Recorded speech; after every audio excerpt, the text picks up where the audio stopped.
So Walking by Henry David Thoreau. This is a short book I read for the first time on my solitude retreat last fall. Went back and reviewed my favorite excerpts just recently. Excited to share this, a couple of my favorite excerpts from Walking by Henry David Thoreau, a book that focuses on nature and the power that walking through nature can have in our lives. So jump right into it with the first excerpt. It says, "Man and his affairs, church and state and school, trade and commerce, and manufactures and agriculture, even politics, the most alarming of all. I am pleased to see how little space they occupy in the landscape." Next quote, "There's something in the mountain air that feeds the spirit and inspires. I trust that we shall be more imaginative, that our thoughts will be clearer, fresher, and more ethereal as our sky. Our intellect generally on a grander scale, like our thunder and lightning, our rivers and mountains and forests, and our hearts shall even correspond in breadth and depth and grandeur to our inland seas." Next quote, "Living much outdoors in the sun and the wind will no doubt produce a certain roughness of character, will cause a thicker cuticle to grow over some of the finer qualities of our nature, as on the face and hands, whereas severe manual labor robs the hands of some of their delicacy of touch. So staying in the house, on the other hand, may produce a softness and smoothness, not to say thinness of skin, accompanied by an increased sensibility to certain impressions. The natural balance of indoors and outdoors is to be found in the proportion which the night bears to the day, the winter to the summer thought to experience. There will be more air and sunshine in our thoughts. The callous palms of the laborer are conversant with finer tissues of self-respect and heroism, whose touch thrills the heart, than the languid fingers of idleness. That is mere sentimentality that lies abed by day and thinks itself white, far from the tan and callous of experience."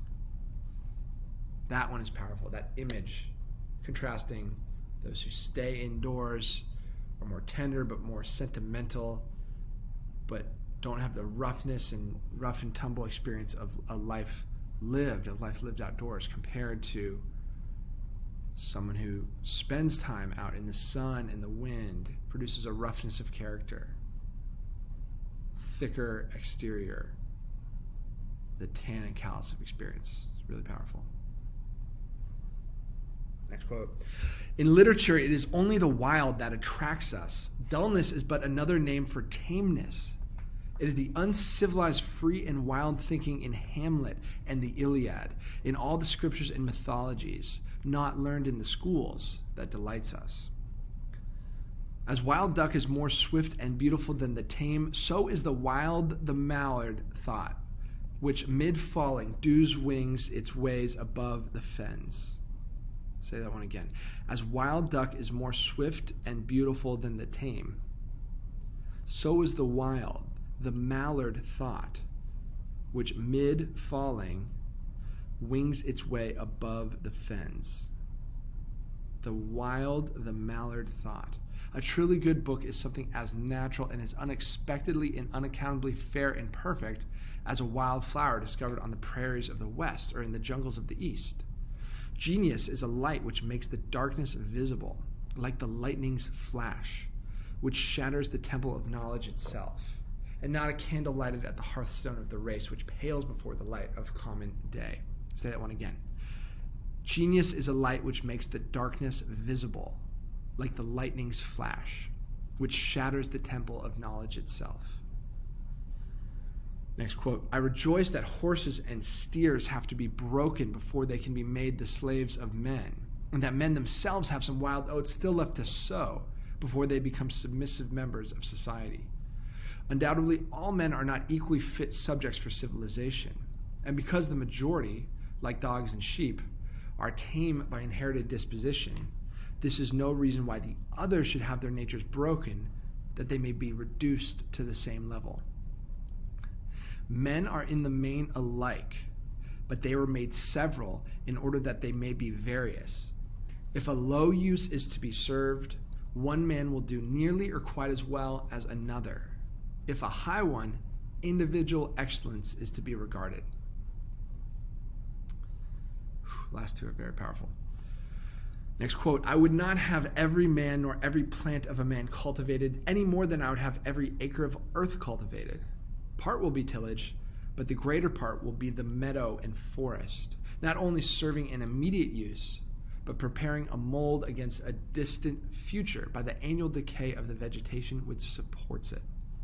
I wrote a note to myself while reading this that, every part of a man being cultivated, to me that implies, time spent on things like screens versus the inner wildness of time spent alone off screens out in nature, right? So spending so much time on screens is like leveling, cutting down our own internal rainforest.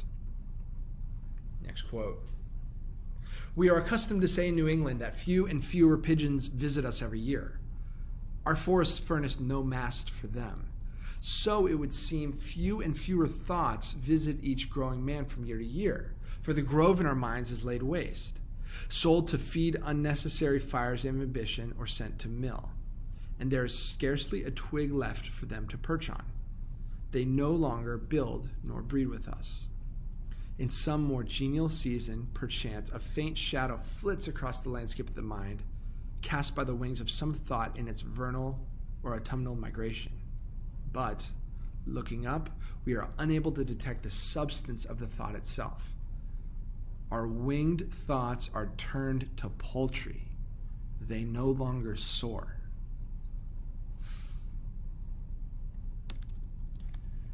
That one gets me. Our winged thoughts have turned to poultry. What an image. They no longer soar. Final quote. He's describing a sunset.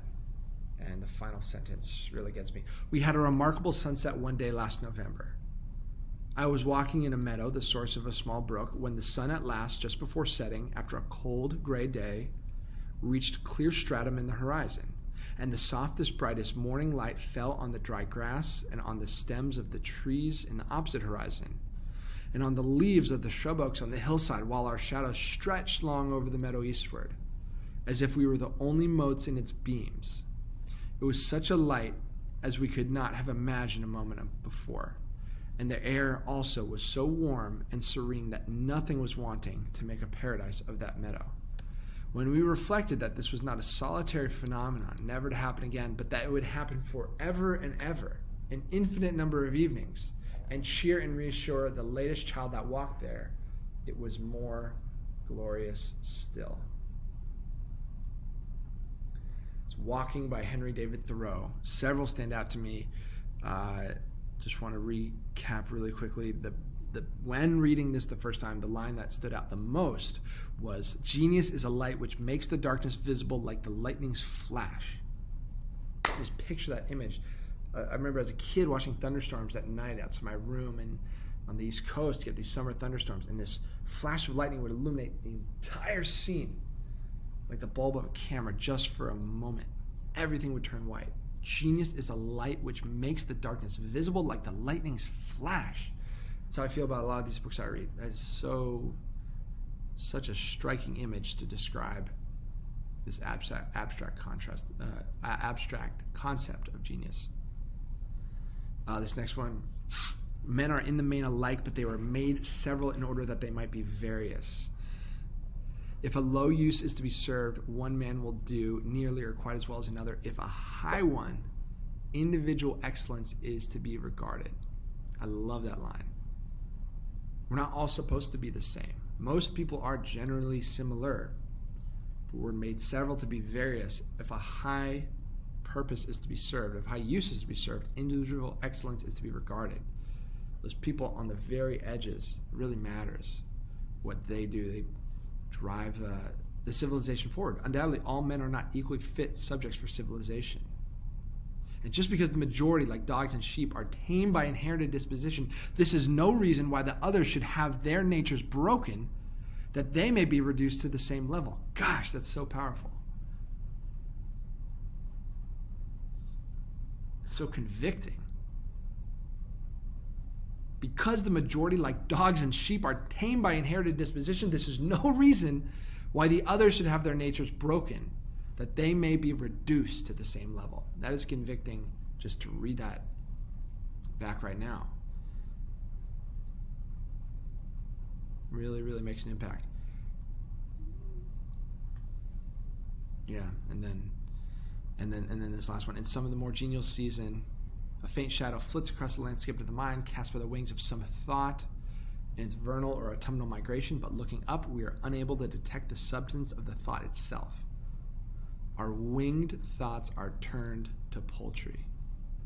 So we don't have these internal landscapes of forest, and therefore fewer birds are able to be furnished, right? So here's the image. He's saying in New England there's fewer birds because there's not as many forests to furnish the birds. And the last quote right before this is where he talks about he doesn't want every part of a man to be cultivated or tilled. You need to keep much of your inner self wild like the forest. And then he goes on to say that when you remove the forest, the grove of our mind is laid to waste, sent to the mill, sold to feed unnecessary fires of ambition. There's scarcely a twig left for birds to perch on, So birds no longer are around, so to speak. And birds, of course, here being a metaphor for thoughts, grand thoughts, thoughts that strike like the lightning of genius. And when things are going better and you do have some solitude, you have this faint shadow of a thought that flits across the landscape of the mind.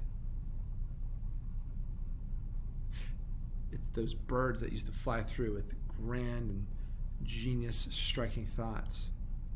But as you look up, you can't see it. You can't find the substance of the thought itself. It's just a faint shadow. Our winged thoughts, our day-to-day thoughts, have been turned to poultry. They no longer soar.